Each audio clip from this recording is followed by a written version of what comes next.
നമസ്കാരം. നമ്മളെല്ലാവരും ജീവിതത്തിൽ സന്തോഷം തേടുന്നവരാണ്. നല്ലൊരു ജോലി, സാമ്പത്തിക ഭദ്രത, സമൂഹത്തിൽ നല്ലൊരു സ്ഥാനം, സ്നേഹിക്കുന്ന കുടുംബം, ഇവയെല്ലാം തേടുന്നതിലൂടെ നമുക്ക് സന്തോഷം കണ്ടെത്താനാകും എന്ന് നമ്മൾ വിശ്വസിക്കുന്നു. ഈ ലക്ഷ്യങ്ങൾക്കായി നമ്മൾ രാവും പകലും കഠിനാധ്വാനം ചെയ്യുന്നു. എന്നാൽ ഇതെല്ലാം നേടിയെടുത്ത പലർക്കും എന്തുകൊണ്ടാണ് ഒരുതരം ശൂന്യത അനുഭവപ്പെടുന്നത്? ഒരു പ്രൊമോഷൻ ലഭിക്കുമ്പോൾ കിട്ടുന്ന സന്തോഷം കുറച്ച് ദിവസങ്ങൾക്കപ്പുറം നീണ്ടു നിൽക്കാത്തത് എന്തുകൊണ്ടാണ്? ആഗ്രഹിച്ച ഒരു വസ്തു വാങ്ങുമ്പോൾ കിട്ടുന്ന ആവേശം പെട്ടെന്ന് കെട്ടടങ്ങുന്നത് എന്തുകൊണ്ടാണ്? നമ്മൾ ഇത്രയധികം കഷ്ടപ്പെട്ട് പടുത്തുയർത്തുന്ന ഈ ഭൗതിക നേട്ടങ്ങൾക്കൊന്നും നമുക്ക് ശാശ്വതമായ സന്തോഷം നൽകാൻ കഴിയുന്നില്ലെങ്കിൽ ഒരുപക്ഷെ നമ്മൾ അന്വേഷിക്കുന്ന വഴി തെറ്റായിരിക്കുമോ? നമ്മൾ തേടുന്ന സന്തോഷം പുറത്തുള്ള വസ്തുക്കളിലല്ല, മറിച്ച് നമ്മുടെ ഉള്ളിൽ തന്നെയാണ് എന്ന് വരുമോ? ഈ ഒരു ചിന്തയിൽ നിന്നാണ് നമ്മുടെ ഇന്നത്തെ യാത്ര ആരംഭിക്കുന്നത്. നമ്മുടെ ഈ സംശയങ്ങൾ നൂറ്റാണ്ടുകൾക്ക് മുമ്പേ പല മഹാന്മാരായ ചിന്തകരും പങ്കുവച്ചിട്ടുണ്ട്. അവരിൽ പലരും സത്യത്തിനെയും പ്രശസ്തിയെയും അധികാരത്തെയും ചോദ്യം ചെയ്തു. ജർമ്മൻ തത്വചിന്തകനായ ആർത്തർ ഷോപ്പൻഹോവർ പറഞ്ഞത്, സമ്പത്ത് സമുദ്രത്തിലെ ഉപ്പുവെള്ളം പോലെയാണ്, എത്ര കുടിച്ചാലും ദാഹം കൂടുകയുള്ളൂ. പ്രശസ്തിയുടെ കാര്യത്തിലും ഇത് തന്നെയാണ് സത്യം. ഈ ആശയം തന്നെയാണ് ശ്രീബുദ്ധനും നമ്മെ പഠിപ്പിച്ചത്. അദ്ദേഹത്തിൻ്റെ 4 മഹത്തായ സത്യങ്ങളിൽ ദ 4 നോബിൾ ട്രൂത്ത്സ് രണ്ടാമത്തേത് ഇതാണ്: ദുഃഖത്തിന് ഒരു കാരണമുണ്ട്. ആ കാരണം ആഗ്രഹങ്ങളോടുള്ള നമ്മുടെ അടങ്ങാത്ത ആസക്തിയാണ്, അറ്റാച്ച്മെൻറ്റ് ടു ഡിസയർ. ഒരു വസ്തുവിനോടോ വ്യക്തിയോടോ സാഹചര്യത്തോടോ നാം എത്രത്തോളം മാനസികമായി ബന്ധിക്കപ്പെടുന്നുവോ അത്രത്തോളം ദുഃഖം നാം അനുഭവിക്കേണ്ടി വരും. കാരണം ഈ ലോകത്തുള്ളതെല്ലാം മാറ്റത്തിന് വിധേയമാണ്. ആസക്തി ഉപേക്ഷിക്കുമ്പോൾ ദുഃഖവും ഇല്ലാതാകുന്നു എന്ന് അദ്ദേഹം പഠിപ്പിച്ചു. യേശുക്രിസ്തുവും ഭൗതിക സമ്പത്തിനോടുള്ള അമിതമായ ആസക്തിയെക്കുറിച്ച് മുന്നറിയിപ്പ് നൽകിയിട്ടുണ്ട്. അദ്ദേഹം പറഞ്ഞു, ഒരുവന് ഒരേ സമയം 2 യജമാനന്മാരെ സേവിക്കാൻ കഴിയില്ല. ഒന്നുകിൽ അവൻ ഒരാളെ വെറുക്കുകയും മറ്റൊരാളെ സ്നേഹിക്കുകയും ചെയ്യും. നിങ്ങൾക്ക് ഒരേ സമയം ദൈവത്തെയും പണത്തെയും സേവിക്കാൻ സാധ്യമല്ല. സമ്പത്ത് ഒരു ലക്ഷ്യമല്ല, മറിച്ച് ഒരു ഉപകരണം മാത്രമാണ് എന്ന് അദ്ദേഹം ഓർമ്മിപ്പിച്ചു. പേർഷ്യൻ കവിയും സൂഫി മിസ്റ്റിക്കുമായ റൂമി ഇതേ ആശയം കാവ്യാത്മകമായി നമ്മോട് പറയുന്നു. നിങ്ങൾ അന്വേഷിക്കുന്നത് നിങ്ങളെയും അന്വേഷിക്കുന്നുണ്ട്. What you seek is seeking you. പുറം ലോകത്ത് പരക്കം പായുന്നതിന് പകരം നമ്മുടെ ഉള്ളിലേക്ക് തിരിഞ്ഞു നോക്കാൻ അദ്ദേഹം ആവശ്യപ്പെട്ടു.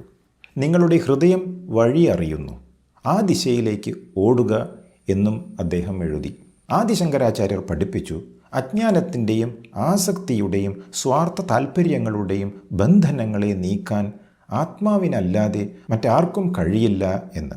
ഇവിടെയാണ് ആയിരക്കണക്കിന് വർഷങ്ങൾ പഴക്കമുള്ള ഭാരതീയ ദർശനമായ വേദാന്തം പ്രസക്തമാകുന്നത്. വേദാന്തം പറയുന്നത് സന്തോഷം നാം തേടിപ്പിടിക്കേണ്ട ഒന്നല്ല, മറിച്ച് അത് നമ്മുടെ ഉള്ളിൽ തന്നെ അലിഞ്ഞു ചേർന്നിരിക്കുന്ന നമ്മുടെ യഥാർത്ഥ സ്വഭാവമാണ് എന്നാണ്. കഠോപനിഷത്തിൽ ജീവിതത്തിലെ 2 വഴികളെക്കുറിച്ച് പറയുന്നുണ്ട്: പ്രേയസ്സും ശ്രേയസ്സും. പ്രേയസ് താൽക്കാലികമായ സുഖങ്ങളുടെ വഴിയാണ്, ഇന്ദ്രിയങ്ങളെ സന്തോഷിപ്പിക്കുന്ന, പെട്ടെന്ന് ആനന്ദം നൽകുന്ന കാര്യങ്ങൾ. ഉദാഹരണത്തിന് ഇഷ്ടഭക്ഷണം കഴിക്കുക, സിനിമ കാണുക, വില കൂടിയ വസ്തുക്കൾ വാങ്ങുക. ഈ വഴി ആകർഷകമായി തോന്നാമെങ്കിലും ഇത് നമ്മെ ബന്ധനത്തിലാക്കുകയും ശാശ്വതമായ സന്തോഷം നൽകാതിരിക്കുകയും ചെയ്യുന്നു. ശ്രേയസ്സാകട്ടെ ആത്യന്തികമായ നന്മയുടെ വഴിയാണ്. ജ്ഞാനം, ആത്മീയമായ വളർച്ച, ശാശ്വതമായ സന്തോഷം എന്നിവയിലേക്ക് നയിക്കുന്ന പാതയാണിത്. ഈ വഴിക്ക് ചിലപ്പോൾ അച്ചടക്കവും ത്യാഗവും ആവശ്യമായി വന്നേക്കാം. പക്ഷേ ഇത് നമ്മെ യഥാർത്ഥ സ്വാതന്ത്ര്യത്തിലേക്കും ആനന്ദത്തിലേക്കും എത്തിക്കുന്നു. വേദാന്തം പറയുന്നു, നമ്മുടെ യഥാർത്ഥ സ്വരൂപം ആത്മാവാണ്. ഈ ആത്മാവ് സച്ചിദാനന്ദം ആകുന്നു, അതായത് സത് ചിത് ആനന്ദം. നമ്മുടെ യഥാർത്ഥ സ്വരൂപം എന്ന് പറയുന്നത് എപ്പോഴും നിലനിൽക്കുന്ന സത്തും പൂർണ്ണബോധമായുള്ള ചിത്തും എല്ലാവരിലും നിറഞ്ഞു നിൽക്കുന്ന ആനന്ദവുമാകുന്നു. പക്ഷേ എന്തുകൊണ്ടാണ് നമുക്ക് ഈ ആനന്ദം അനുഭവിക്കാൻ കഴിയാത്തത്? കാരണം മായ എന്ന ഒരു മിഥ്യാബോധം നമ്മളെ മൂടിയിരിക്കുന്നു. കയറിനെ പാമ്പാണെന്ന് തെറ്റിദ്ധരിക്കുന്നത് പോലെ നാം നമ്മുടെ യഥാർത്ഥ സ്വരൂപമായ ആത്മാവിനെ ഈ ശരീരവും മനസ്സുമാണ് എന്ന് തെറ്റിദ്ധരിക്കുന്നു. ഈ തെറ്റിദ്ധാരണയാണ് എല്ലാ ദുഃഖങ്ങൾക്കും കാരണം.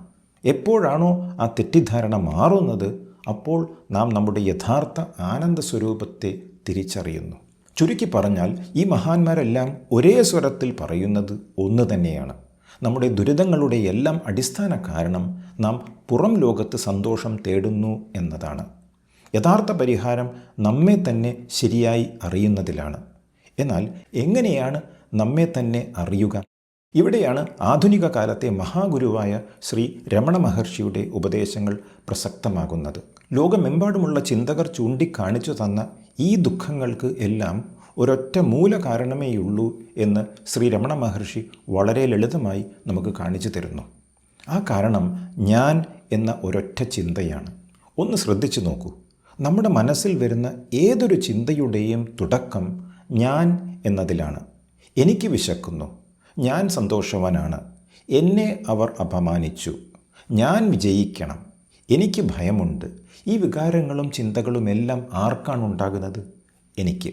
ഈ ഞാൻ എന്ന ചിന്തയാണ് നമ്മുടെ അഹംബോധം അഥവാ ഈഗോ. മഹർഷി പറയുന്നു, ഈ ഞാൻ എന്ന ചിന്ത ഒരു യഥാർത്ഥ വസ്തുവല്ല. അതിനെ സൂക്ഷിച്ചു നോക്കാത്തത് കൊണ്ട് മാത്രം അത് സത്യമാണ് എന്ന് നമുക്ക് തോന്നുന്നു. നമ്മുടെ മുഴുവൻ ശ്രദ്ധയും എപ്പോഴും പുറത്തുള്ള കാര്യങ്ങളിലാണ്. നാം കാണുന്ന വസ്തുക്കൾ, കേൾക്കുന്ന ശബ്ദങ്ങൾ, അനുഭവിക്കുന്ന വികാരങ്ങൾ, ഓർക്കുന്ന ഓർമ്മകൾ. എന്നാൽ ഈ അനുഭവങ്ങൾക്കെല്ലാം സാക്ഷിയായി നിൽക്കുന്ന, ഈ അനുഭവങ്ങളെല്ലാം എനിക്കാണ് എന്ന് അവകാശപ്പെടുന്ന ആ ഞാൻ ആരാണെന്ന് നമ്മൾ ഒരിക്കലും അന്വേഷിക്കുന്നില്ല. ഈ ഒരു അടിസ്ഥാനപരമായ തെറ്റിദ്ധാരണയാണ് എല്ലാ ദുഃഖങ്ങൾക്കും കാരണം. സമ്പത്ത് വേണമെന്ന് തോന്നുന്നത് ഈ ഞാൻ എന്ന ചിന്തയ്ക്ക് സുരക്ഷിതത്വം ഇല്ലാത്തതുകൊണ്ടാണ്. പ്രശസ്തി വേണമെന്ന് തോന്നുന്നത് ഈ ഞാനിന് മറ്റുള്ളവരുടെ അംഗീകാരം ആവശ്യമുള്ളത് കൊണ്ടാണ്. ഭയം ഉണ്ടാകുന്നത് ഈ ഞാൻ ഇല്ലാതായി പോകുമോ എന്ന ചിന്തയിൽ നിന്നാണ്. അപ്പോൾ ലോകത്തിലെ എല്ലാ ദാർശനികരും പറഞ്ഞ ദുഃഖങ്ങളിൽ നിന്ന് മോചനം നേടാനുള്ള ഏക മാർഗം എന്താണ്? ആ ദുഃഖങ്ങളുടെ എല്ലാം മൂല കാരണമായ ഈ ഞാൻ എന്ന ചിന്തയുടെ സത്യാവസ്ഥ കണ്ടെത്തുക എന്നതാണ്. അതിനെ ശരിയായി മനസ്സിലാക്കുക എന്നതാണ്. ഇതാണ് എല്ലാ രോഗങ്ങൾക്കുമുള്ള ഒരേ ഒരു ഒറ്റ. നമ്മുടെ പ്രശ്നം ഞാൻ എന്ന ഈ തെറ്റായ സ്വത്വബോധമാണെങ്കിൽ പരിഹാരം അതിനെ ഇല്ലാതാക്കുക എന്നതാണ്. ഇത് സ്വയം മെച്ചപ്പെടുത്തലല്ല, മറിച്ച് ഞാൻ എന്ന അഹങ്കാരത്തെ ഇല്ലാതാക്കലാണ്. അങ്ങനെ ഈ പരിമിതമായ ഞാൻ എന്ന ബോധം ഇല്ലാതാകുമ്പോൾ നമ്മുടെ യഥാർത്ഥ സ്വരൂപമായ സച്ചിദാനന്ദം പ്രകാശിക്കും. നമ്മൾ യഥാർത്ഥത്തിൽ ദുഃഖിക്കുന്നവരല്ല, ആനന്ദം തേടി അലയുന്നവരുമല്ല. നമ്മൾ ആനന്ദം തന്നെയാണ്. ഈ സത്യം നാം അറിയാത്തത് ഞാൻ ഈ ശരീരമാണ്, ഈ മനസ്സാണ് എന്ന തെറ്റായ ചിന്തയാകുന്ന ഒരു മറ കൊണ്ടാണ്. ആ മറയെയാണ് ആദിശങ്കരാചാര്യർ മായ എന്ന് വിളിച്ചത്. ആ മറ നീങ്ങിയാൽ ദുഃഖം അവസാനിക്കുന്നു. അപ്പോൾ ചോദ്യം ഇതാണ്, ഈ തെറ്റായ ഞാൻ എന്ന ചിന്തയുടെ മറ നീക്കി നമ്മുടെ യഥാർത്ഥ ആനന്ദ സ്വരൂപത്തെ എങ്ങനെ തിരിച്ചറിയാൻ കഴിയും? അതിന് ശ്രീ രമണ മഹർഷി വളരെ പ്രായോഗികവും നേരിട്ടുള്ളതുമായ ഒരു മാർഗം ഉപദേശിച്ചു. ഈ മാർഗമാണ് ആത്മവിചാരം അഥവാ ഞാൻ ആര് എന്ന അന്വേഷണം. എന്തുകൊണ്ടാണ് ഇത് ഏറ്റവും നേരിട്ടുള്ളതും എല്ലാവർക്കും അനുയോജ്യമായതുമായ മാർഗമായി കണക്കാക്കപ്പെടുന്നത്? കാരണം മറ്റെല്ലാ ആത്മീയ സാധനകളും, അത് പ്രാർത്ഥനയോ ധ്യാനമോ യോഗയോ ആയിക്കോട്ടെ, പലപ്പോഴും ചെയ്യുന്നത് ഞാൻ എന്ന ഈ അഹംബോധത്തെ നിലനിർത്തിക്കൊണ്ടാണ്. ഞാൻ പ്രാർത്ഥിക്കുന്നു, ഞാൻ ധ്യാനിക്കുന്നു എന്ന് പറയുമ്പോൾ അവിടെ ഒരു ഞാൻ ഉണ്ട്. എന്നാൽ ആത്മവിചാരം ലക്ഷ്യം വയ്ക്കുന്നത് ഈ ഞാനിനെ തന്നെയാണ്. അത് പ്രശ്നത്തിൻ്റെ മൂല കാരണത്തിലേക്ക് നേരിട്ട് ചെല്ലുന്നു. ഇതെങ്ങനെ പരിശീലിക്കാം എന്ന് ചെറുതായി ഒന്ന് വിവരിക്കാം. ആദ്യം ശ്രദ്ധയെ ഉള്ളിലേക്ക് തിരിക്കുക. ശാന്തമായ ഒരിടത്ത് സുഖമായി ഇരുന്ന ശേഷം പുറത്തേക്കുള്ള ലോകത്ത് നിന്ന് ശ്രദ്ധയെ പതുക്കെ ഉള്ളിലേക്ക് കൊണ്ടുവരികയാണ് വേണ്ടത്. അങ്ങനെ ഇരുന്ന ശേഷം ഞാൻ ആര് എന്ന് അന്വേഷിക്കുക. അല്ലെങ്കിൽ ഈ ഞാൻ എന്ന ചിന്ത എവിടെ നിന്നാണ് ഉത്ഭവിക്കുന്നത്? ഒരു കുറ്റാന്വേഷകൻ ഒരു കേസ് അന്വേഷിക്കുന്നത് പോലെ തീവ്രമായ താല്പര്യത്തോടെ ഈ ഞാനിൻ്റെ ഉറവിടം കണ്ടെത്താൻ ശ്രമിക്കുക. ആ സമയത്ത് സ്വാഭാവികമായും മറ്റു ചിന്തകൾ കടന്നു വന്നേക്കാം. ഓരോ ചിന്ത വരുമ്പോഴും അതിൽ മുഴുകിപ്പോകാതെ ഈ ചിന്ത ആർക്കാണ് വന്നത് എന്ന് അന്വേഷിക്കുക. അപ്പോൾ ഉത്തരം എനിക്കാണ് എന്നായിരിക്കും ലഭിക്കുക. എനിക്ക് എന്ന് ഉത്തരം കിട്ടിയാലുടൻ അപ്പോൾ ഞാൻ ആര്, എന്ന പ്രധാന ചോദ്യത്തിലേക്ക് വീണ്ടും മടങ്ങുക. ഇങ്ങനെ ഓരോ ചിന്തയെയും അതിൻ്റെ എല്ലാം അടിസ്ഥാനമായ ഞാൻ എന്ന പ്രഥമ ചിന്തയിലേക്ക് തിരികെ കൊണ്ടുവരിക. എല്ലാത്തിൻ്റെയും ഉറവിടമായ ഒരേ സ്ഥലത്തേക്ക് മടങ്ങി വരിക. ഈ പരിശീലനത്തിൻ്റെ ലക്ഷ്യം ഞാൻ ആത്മാവാണ് അല്ലെങ്കിൽ ഞാൻ ബ്രഹ്മമാണ് എന്ന ബുദ്ധിപരമായ ഉത്തരം കണ്ടെത്തലല്ല, മറിച്ച് ഞാൻ എന്ന ആ ബോധത്തിൽ തന്നെ ശ്രദ്ധയെ ഉറപ്പിച്ച് നിർത്തുക എന്നതാണ്. അങ്ങനെ ചെയ്യുമ്പോൾ ആ വ്യാജമായ ഞാൻ എന്ന ചിന്തയ്ക്ക് നിലനിൽക്കാൻ കഴിയില്ല. അത് അതിൻ്റെ ഉറവിടമായ ഹൃദയകേന്ദ്രത്തിൽ അലിഞ്ഞില്ലാതെയാകും. അപ്പോൾ ആ വ്യാജ ഞാൻ പോയ ശൂന്യതയിൽ നമ്മുടെ യഥാർത്ഥ സ്വരൂപമായ ശാശ്വതമായ ശാന്തിയും ആനന്ദവും തനിയെ പ്രകാശിക്കും. ഈ കേട്ട കാര്യങ്ങൾ അനുഭവവേദ്യമാകുവാൻ നമുക്ക് ഇപ്പോൾ ഒരുമിച്ച് ആത്മവിചാര ധ്യാനം ചെയ്തു നോക്കാം. വാക്കുകൾക്കും ചിന്തകൾക്കും അപ്പുറമുള്ള ആന്തരികമായ ശാന്തിയെ നേരിട്ട് സ്പർശിക്കാനുള്ള ഒരവസരമാണിത്. അതിനായി അടുത്ത കുറച്ച് നിമിഷങ്ങളിലേക്ക് നിങ്ങളെ ആരും ശല്യപ്പെടുത്തില്ല എന്ന ഉറപ്പുള്ള ശാന്തമായ ഒരിടം കണ്ടെത്തുക. കസേരയിലോ നിലത്തോ നിങ്ങൾക്ക് സൗകര്യപ്രദമായ രീതിയിൽ നട്ടെല്ല് നിവർത്തി ഇരിക്കാവുന്നതാണ്. ശരീരത്തിന് അമിതമായ സമ്മർദ്ദം നൽകാതെ സ്വാഭാവികമായി വിശ്രമിക്കാൻ അനുവദിക്കുക. ഇനി പതുക്കെ നിങ്ങളുടെ കണ്ണുകൾ അടയ്ക്കുക. നിങ്ങളുടെ മുഴുവൻ ശ്രദ്ധയും ശ്വാസത്തിലേക്ക് കൊണ്ടുവരിക.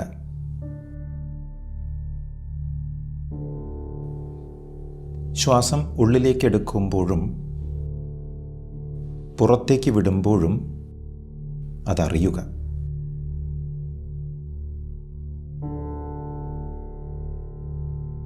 ശ്വാസത്തെ നിയന്ത്രിക്കാൻ ശ്രമിക്കേണ്ട.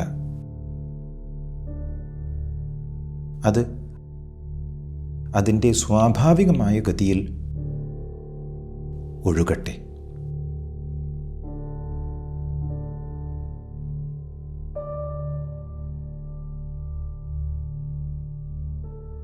ഓരോ ശ്വാസത്തിലും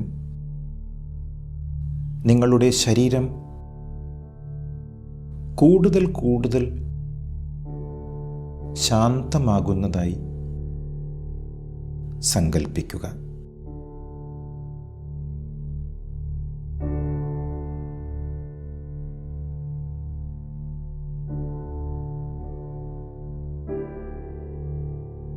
ഇപ്പോൾ നിങ്ങളുടെ മനസ്സിലേക്ക് ശ്രദ്ധിക്കുക. ഒരുപക്ഷെ ഒരുപാട് ചിന്തകൾ വരുന്നുണ്ടാകും. ജോലിയിലെ പ്രശ്നങ്ങൾ, കുടുംബത്തിലെ കാര്യങ്ങൾ, ഭാവിയെക്കുറിച്ചുള്ള ആശങ്കകൾ, ഭൂതകാലത്തെക്കുറിച്ചുള്ള ഓർമ്മകൾ, അവയെല്ലാം അവിടെയുണ്ടാകാം.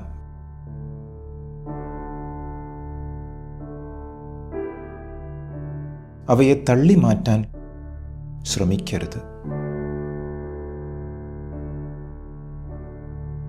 അവയോട് യുദ്ധം ചെയ്യാനും പോകരുത്.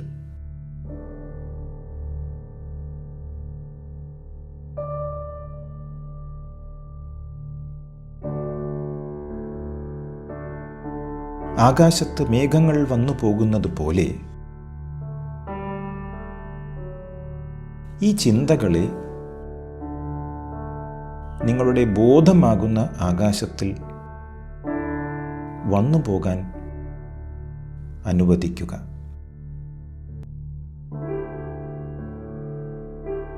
നിങ്ങൾ ആകാശമാണ്. ചിന്തകൾ കേവലം മേഘങ്ങൾ മാത്രം.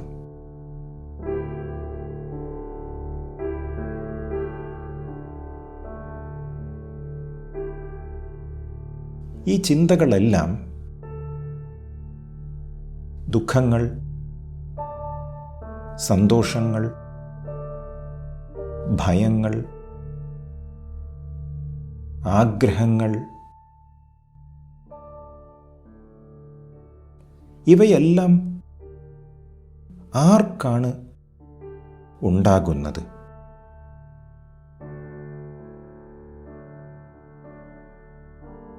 എനിക്ക് എന്ന് നിങ്ങളുടെ ഉള്ളിൽ നിന്ന് ഒരു ഉത്തരം വരുന്നുണ്ടാകാം.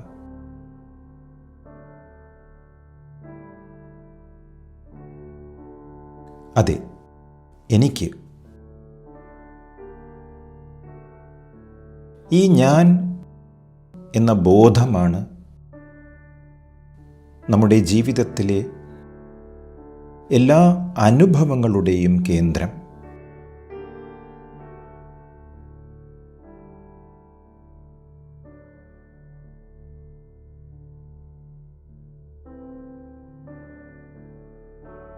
ശ്രീ രമണ മഹർഷി പഠിപ്പിച്ചതുപോലെ ഈ ഞാൻ എന്ന ഒരൊറ്റ ചിന്തയിൽ നിന്നാണ്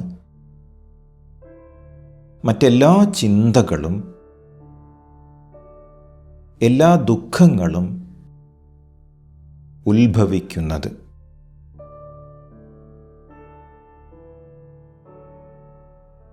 ഈ വ്യാജമായ ഞാൻ ആണ് മായയുടെ കളിസ്ഥലം.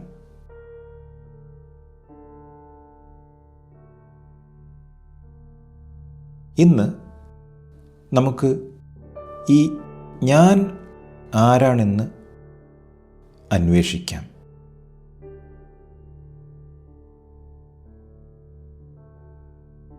നിങ്ങളുടെ ഉള്ളിലേക്ക് ആഴത്തിൽ ചോദിക്കുക, ഞാൻ ആര്?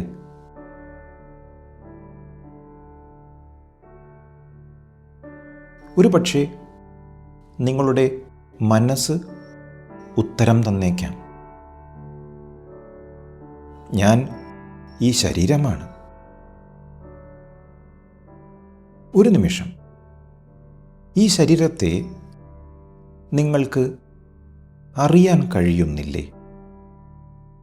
നിങ്ങളുടെ കൈകളും കാലുകളും ഹൃദയമിടിപ്പും ശ്വാസം എടുക്കുന്നതും എല്ലാം നിങ്ങൾ അറിയുന്നില്ലേ?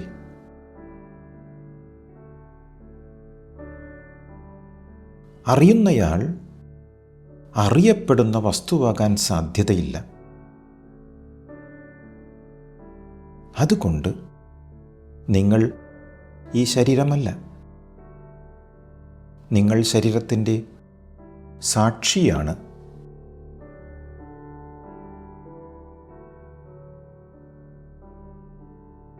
അപ്പോൾ ഞാൻ ആര്?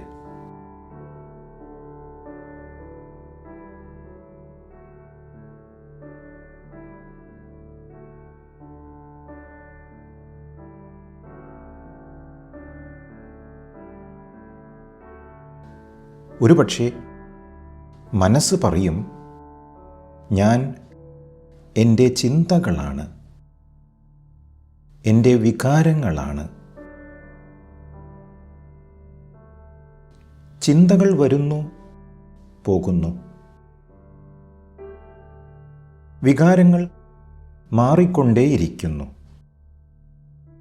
സന്തോഷം വരുന്നു, ദുഃഖം വരുന്നു. എന്നാൽ ഇതിനെയെല്ലാം അറിയുന്ന ഒന്ന് മാറ്റമില്ലാതെ നിലനിൽക്കുന്നില്ലേ? ആ സാക്ഷി, ആ ബോധം, അതാണ് നിങ്ങൾ.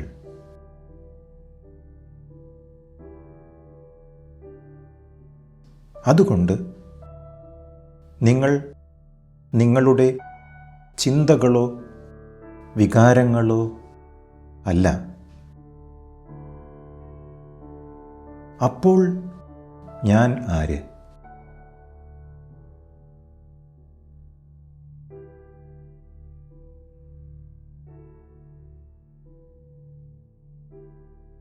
ഈ ചോദ്യം ഒരു മന്ത്രം പോലെ ഉരുവിടരുത്. ഇതൊരു ബുദ്ധിപരമായ വ്യായാമമല്ല. ഇതൊരു തീവ്രമായ അന്വേഷണമാണ്. നിങ്ങളുടെ ശ്രദ്ധയെ പുറത്തു നിന്നും പൂർണ്ണമായി ഉള്ളിലേക്ക്, ഈ ഞാൻ എന്ന ബോധത്തിൻ്റെ ഉറവിടത്തിലേക്ക് തിരിക്കുന്ന ഒരു പ്രക്രിയ.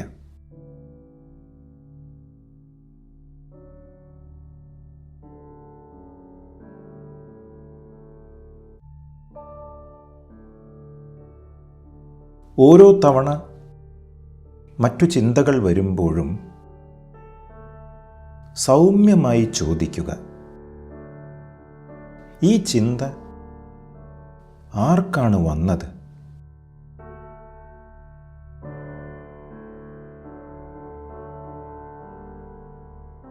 ഉത്തരം എനിക്ക് എന്നായിരിക്കും. ഉടൻ തന്നെ വീണ്ടും മൂലകാരണത്തിലേക്ക് മടങ്ങുക. അപ്പോൾ ഞാൻ ആര്?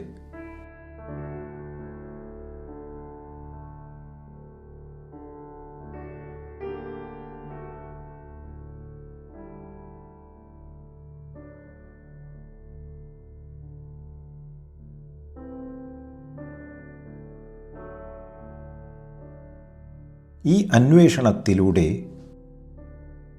നാം നമ്മുടെ ഉണ്മയുടെ, ആ ഞാൻ എന്ന ബോധത്തിൻ്റെ ഉറവിടത്തിലേക്കാണ് എത്തുക.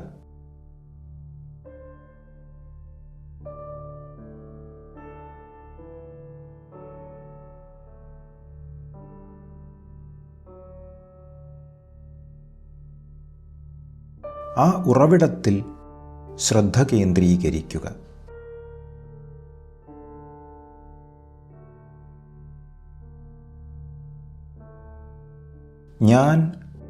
ഞാൻ എന്ന് സ്ഫുരിക്കുന്ന ആ ശുദ്ധമായ ബോധത്തിൽ മാത്രം നിലനിൽക്കുക.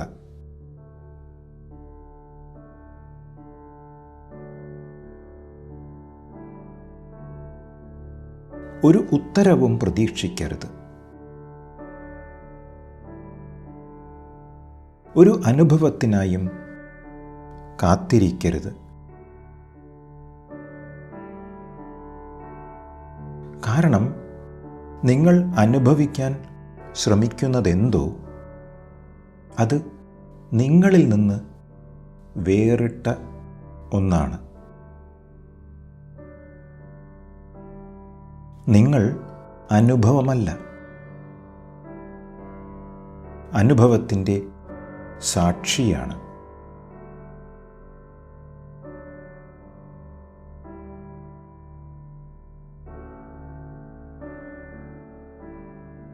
ഈ അന്വേഷണത്തിൽ ചോദ്യം ചോദിക്കുന്ന ആ വ്യാജ ഞാൻ പതിയെ അലിഞ്ഞില്ലാതാകും.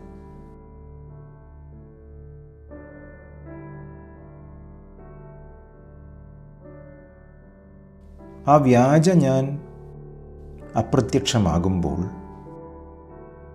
അവിടെ എന്ത് ബാക്കിയാകുന്നുവോ അതാണ് നിങ്ങൾ.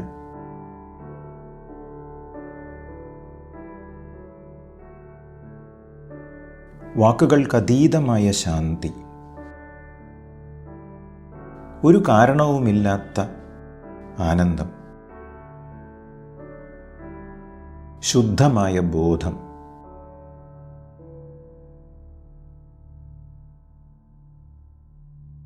സത് ചിത് ആനന്ദം. ഇതാണ് നിങ്ങളുടെ യഥാർത്ഥ സ്വരൂപം.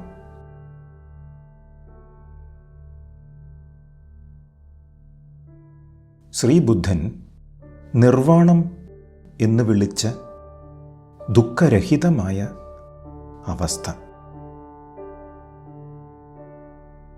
നിങ്ങൾ തേടിക്കൊണ്ടിരിക്കുന്നത് നിങ്ങളെ തന്നെയാണ്.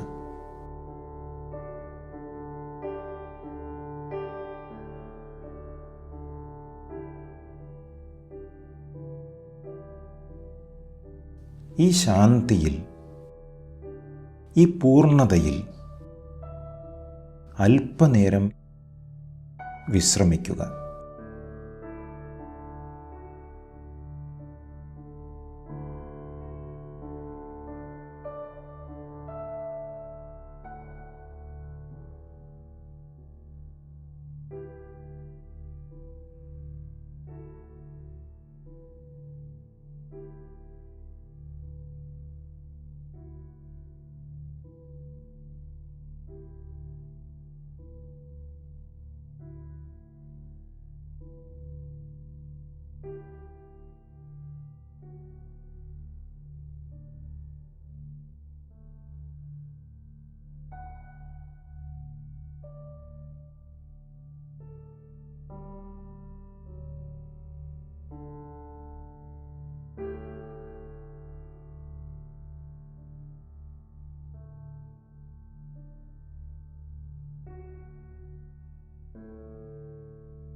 നിങ്ങൾ സ്വന്തം വീട്ടിലെത്തിക്കഴിഞ്ഞിരിക്കുന്നു.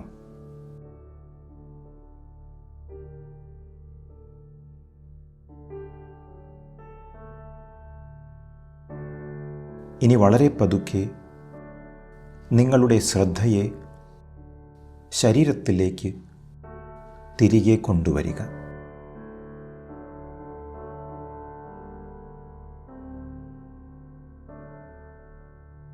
നിങ്ങൾ ഇരിക്കുന്ന മുറിയെക്കുറിച്ച് ബോധവാന്മാരാവുക.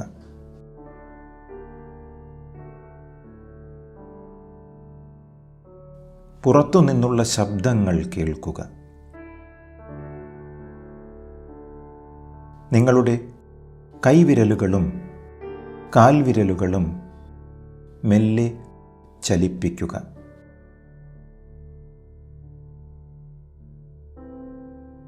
എപ്പോഴാണോ താങ്കൾക്ക് സമയമായി എന്ന് തോന്നുന്നത്, അപ്പോൾ വളരെ സൗമ്യമായി കണ്ണുകൾ തുറക്കുക.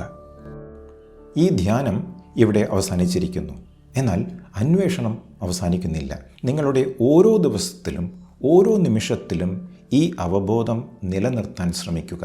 ഏതൊരു പ്രവൃത്തി ചെയ്യുമ്പോഴും ഉള്ളിൽ ഈ ചോദ്യം സജീവമായി നിലനിർത്തുക. ഞാൻ ആര്? നിങ്ങൾ തേടുന്ന സമാധാനവും സന്തോഷവും നിങ്ങളിൽ തന്നെയാണ്. അത് കണ്ടെത്താനുള്ള താക്കോലും നിങ്ങളുടെ കൈകളിലുണ്ട്. ഈ പരിശീലനം തുടർച്ചയായി ചെയ്യുമ്പോൾ നമ്മുടെ ജീവിതത്തിലെ എല്ലാ സാഹചര്യങ്ങളിലും, ജോലി ചെയ്യുമ്പോഴും സംസാരിക്കുമ്പോഴും ഈ ഒരു അവബോധം നിലനിർത്താൻ നമുക്ക് സാധിക്കും. ഈ അന്വേഷണം ഒരു ദിവസത്തേക്കുള്ളതല്ല. ഇതൊരു ജീവിതയാത്രയാണ്. നമ്മുടെ ഉള്ളിലേക്കുള്ള ഏറ്റവും മനോഹരമായ യാത്ര. ഈ വീഡിയോ നിങ്ങൾക്ക് പുതിയൊരു ദിശാബോധം നൽകിയെന്ന് വിശ്വസിക്കുന്നു. നിങ്ങളുടെ അഭിപ്രായങ്ങൾ കമൻറ്റ് ബോക്സിൽ രേഖപ്പെടുത്തുക. അടുത്ത വീഡിയോയിൽ കാണുന്നതുവരെ താങ്കൾക്ക് ശാന്തിയും സമാധാനവും നേരുന്നു. നന്ദി, നമസ്കാരം.